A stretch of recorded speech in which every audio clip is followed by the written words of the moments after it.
नमस्कार, TV9 राजस्थान के special show 8 PM show में आप सभी का स्वागत है। इस शो में हम बात करते हैं राजस्थान की बड़ी खबरों की। और देखिए, राजस्थान में आज सबसे ज़्यादा चर्चा रही नरेश मीणा के धरने की।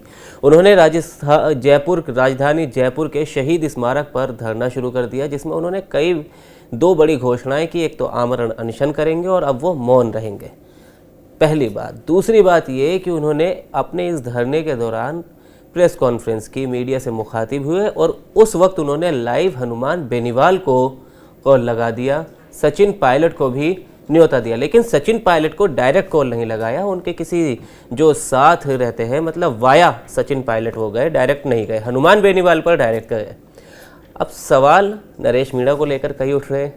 इसके अलावा हम बात करेंगे अपने इस शो में विजय बैंसला, किरोड़ी सिंह बैंसला और सचिन पायलट को लेकर। देखिए, किरोड़ी सिंह बैंसला की आज जयंती है, जिस पर एक पोस्ट उनके बेटे विजय बैंसला ने किया और 5 दिए उन्होंने जलाने की बात की, शिक्षा को लेके, स्वास्थ्य को लेके और कई चीज़ों को लेके। तो उसके साथ साथ लेकिन अब सवाल उठने लगे हैं विजय बैंसला की राजनीति को लेकर, सचिन पायलट के कनेक्शन को लेके। क्योंकि विजय बैंसला वो इंसान हैं जो सचिन पायलट के बाद राजस्थान में गुर्जरों के लिए सबसे ज़्यादा जाने जाते हैं। वो नेता है वो राजस्थान में, जिन पर बीजेपी ने भी अपना दांव चला था। हालांकि वो पिछले विधानसभा चुनाव में विजय बैंसला की हार हुई थी और स्थानीय ही लोग उनसे नाराज़ हो गए थे विजय बैंसला को टिकट देने से। अभी भी बीजेपी की कोशिश तो यही है कि विजय बैंसला पर दांव लगाया जाए और गुर्जर समाज को अपनी तरफ विजय बैंसला के द्वारा किया जाए। लेकिन वही विजय बैंसला खुद क्या सचिन पायलट के आगे नतमस्तक है? ये सवाल आज उठने लगा है क्योंकि विजय बैंसला चर्चा में आ गए। अब ये सवाल क्यों उठ रहा है? क्योंकि देखिए, आपको याद होगा कि पिछले कुछ दिन पहले विजय बैंसला का और सचिन पायलट एक जीकेप की महापंचायत में गए थे। गुर्जर समाज की महापंचायत थी, जहां उनका एक वीडियो वायरल हुआ, कान में बात करते हुए भी दिखाई दिया और उन्होंने कहा कि हम सबके चिंता मत करो, हम सबके लाडले प्यारे सचिन पायलट। तो वो बयान भी आपको सुनाएंगे।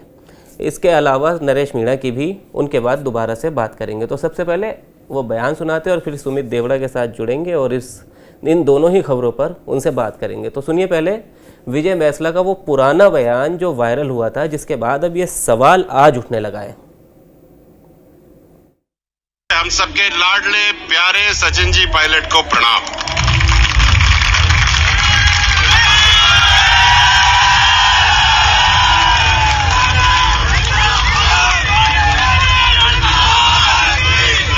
मजा नहीं आया? थोड़ा और जोर से।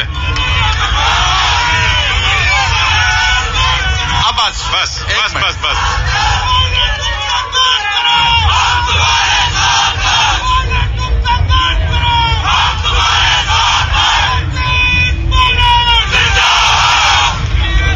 भैया हम भी साथ ही हैं, चिंता ही मत करो। बहुत अच्छा, बहुत अच्छा।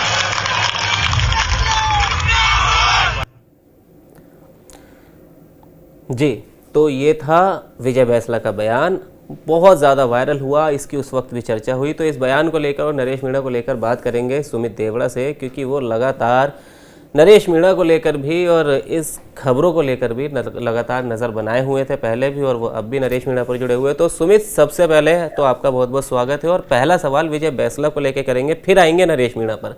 तो देखिए, जिस विजय बैंसला पर बीजेपी अपना गुर्जर कार्ड खेल रही है और पीछे की सियासत यही है कि सचिन पायलट का जो गुर्जरों में मजबूत जनाधार है उसे कमज़ोर करे और गुर्जर समाज को अपनी तरफ विजय बैंसला के द्वारा खींचा जाए। पर वही विजय बैंसला तो कई मोर्चों पर कई बार, जैसे अभी हमने बाइट भी सुनाई और विजुअल भी कई बार ऐसे देखा है कि कान में कानाफूसी हो रही है। इसके अलावा जो वो बात करते हैं तो कभी पायलट के खिलाफ कोई ऐसा बयान उनका सामने भी नहीं आया, क्योंकि वो दोनों एक दूसरे के ध्रुव विरोधी पार्टी में, एक कांग्रेस और दूसरे बीजेपी, साथ मिलते भी है, कभी एक दूसरे के खिलाफ बयान भी नहीं देते। तो क्या वो खुद नतमस्तक है? बीजेपी का ये कार्ड चल पाएगा? आखिर सियासी अटकलें इस मामले पर क्या है? देखिए, हम आज विजय बैंसला की बात कर रहे हैं, उनकी राजनीति की बात कर रहे हैं जी। इसका मुख्य कारण है कि किरोड़ी सिंह बैंसला की आज जयंती है, 12 सितंबर। देखिए, 2022 में उनका निधन हो गया था। किरोड़ी सिंह बैंसला की बात करें तो वे शुरुआती दौर में शिक्षक थे, पिता फौज में थे, तो वे फौज में चले गए। सिपाही के तौर पर जो है वो सेना में गए थे और कर्नल के तौर पर जो है रिटायर्ड हुए। बड़े ऊंचे पद पर एक सिपाही के तौर पर भर्ती होना और कर्नल के पद से रिटायर होना एक बड़ी बात थी। उसके बाद में 1965 और 1962 के युद्ध में भी उन्होंने महत्वपूर्ण भूमिका निभाई। किरोड़ी सिंह बैसला गुर्जरों के आंदोलन को उन्होंने नेतृत्व भी दिया था और किसी गुर्जर नेता के नाम आता है तो किरोड़ी सिंह बैसला का नाम जो है हमेशा लिया जाता है।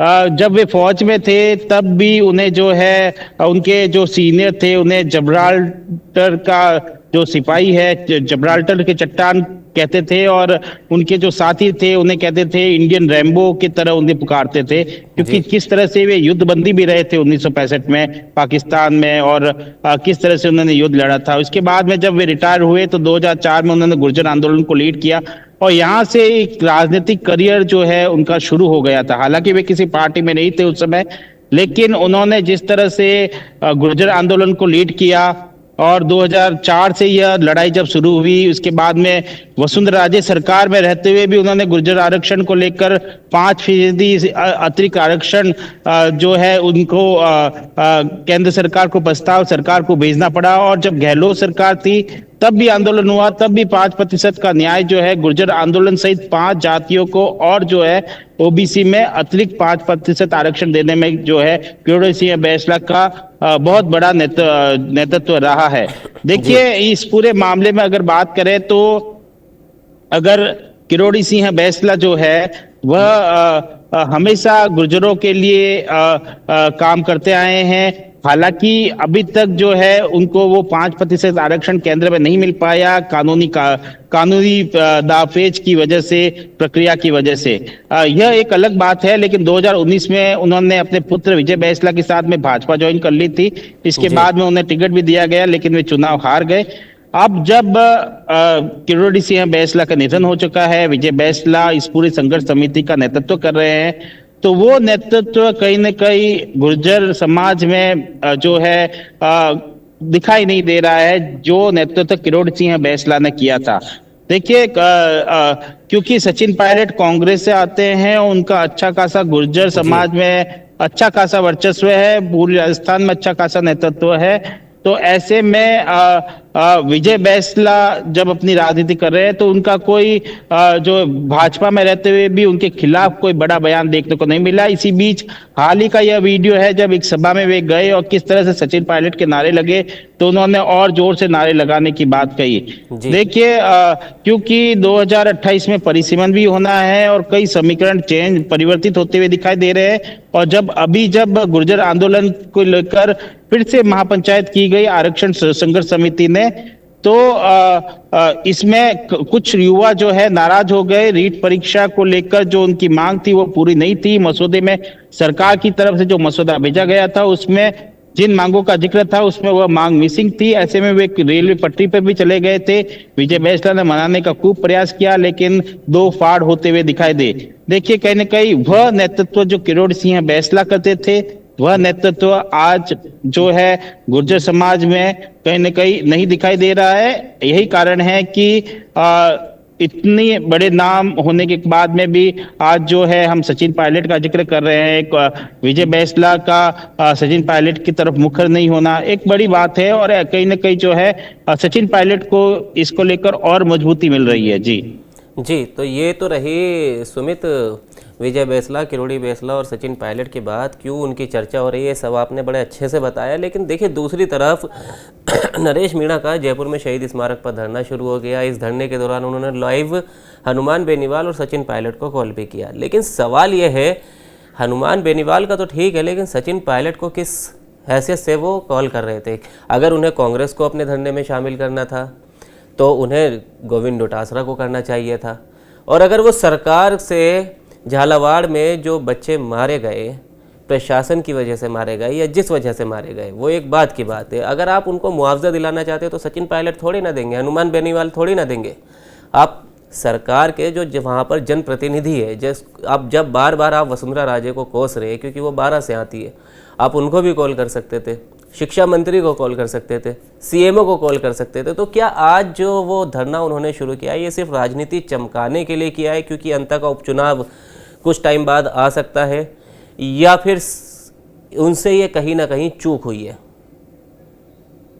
देखिए, राजनीति चमकाने के लिए या चूक हुई है यह बात एक अलग बात है, लेकिन वे झालावाड़ स्कूल हादसे में उन जो दलित छात्र है, परिवार है, उनके लिए आवाज उठा रहे हैं। यह एक बड़ी बात है कि वे क्या उन्हें सरकार के प्रतिनिधित्व को फोन करना चाहिए था।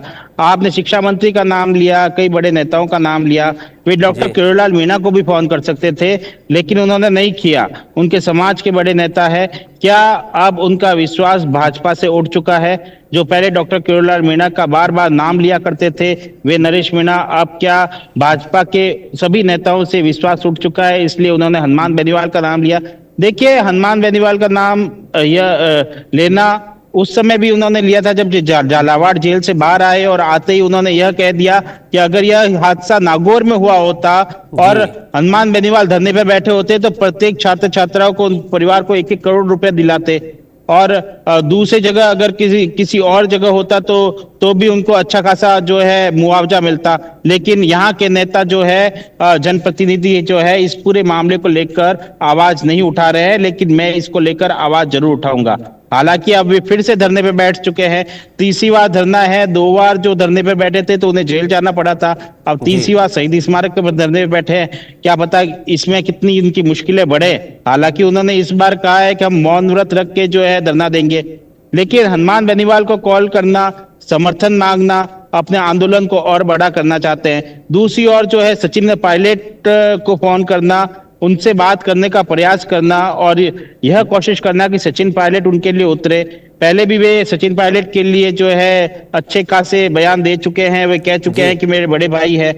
तो कहीं ना कहीं देखिए, अंता विधानसभा चुनाव को तो साधने का प्रयास नरेश मीणा कर ही रहे हैं, इसमें कोई अतिशयोक्ति नहीं है। लेकिन जिस तरह से उन्होंने हनुमान बेनीवाल और सचिन पायलट को एक साथ फोन किया, यह विचारणीय विषय है। देखिए, पहले ही जब सचिन पायलट और हनुमान बेनीवाल के बीच में सब इंस्पेक्टर भर्ती परीक्षा को लेकर पहले से खींचतान हो चुकी है, तो नरेश मीणा भी अच्छे से जानते हैं कि जहां हनुमान बेनीवाल आएंगे वहां सचिन पायलट तो नहीं आएंगे, जहां सचिन पायलट आएंगे वहां हनुमान बेनीवाल तो नहीं आएंगे। ऐसे में दोनों को फोन करना, दोनों का नेतृत्व, क्या वे राजनीति चमकाना चाहते हैं? हो सकता है, इसमें कोई अतिशयोक्ति नहीं होगी कि हम ये बात कहें कि वे अपनी राजनीति चमका रहे हैं। अंता का विधानसभा चुनाव भी है। बिल्कुल, अब जब धरना शुरू किया है तो आगे कहाँ जाते हैं नरेश मीणा, और क्या वाकई उनकी तीसरी बार भी मुश्किलें बढ़ेगी, यह भी देखने वाली बात होगी। जी चलिए, बहुत बहुत शुक्रिया सुमित आपका हमसे जुड़ने के लिए और सारी जानकारी देने के लिए। आपने बिल्कुल सही बात कही। देखिए, अंता उपचुनाव क्योंकि आ सकता है और उसी को लेके ये सारी राजनीति जो है राजस्थान में देखने को मिल रही है। अब नरेश मीणा के इस धरने में क्या सचिन पायलट आएंगे या अपने किसी समर्थक को भेजेंगे, हनुमान बेनीवाल खुद आएंगे या नहीं, क्योंकि इसी जगह शहीद स्मारक पर 127 दिन तक उन्होंने एसआई भर्ती को लेके धरना दिया था। अब वो उस दोबारा से आएंगे या नहीं आएंगे, क्योंकि नरेश मीणा ने सीधा हनुमान बेनीवाल से ही बात की है। ये सब देखने वाली बात होगी और विजय बैसला और सचिन पायलट का आगे क्या रहेगा वो भी हम आपको बताते रहेंगे। फिलहाल हमें दीजिए इजाज़त, एक बार फिर आपके सामने हाजिर होंगे एक नए मुद्दे के साथ। शुक्रिया।